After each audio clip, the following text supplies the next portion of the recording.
Samantala, idinitalye sa pinakahuling survey ng Okta Research na ang inflation at kalusugan ang nangungunang alalahanin ng karamihan sa mga Pilipino. Sa August 28 to September 2 survey, nasa 66% ho ng mga respondents ang nagsabing isa sa kanilang inaalala, worry, ay sa pambansang antas, national level, ay yung pagbaba ng presyo ng paunahing bilihin o pagtaas. Ayun. Taas Mag-aalala ka nga naman.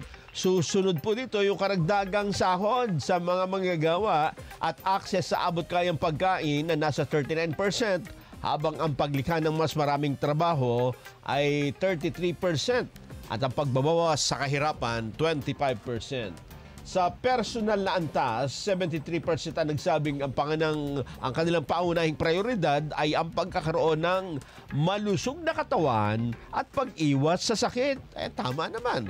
Sinundan nito ng pagtatapos ng kanilang pag-aaral o pagbibigay edukasyon para sa kanilang mga anak at ang pagkakaroon ng trabahong may maayos na sahod, 46%.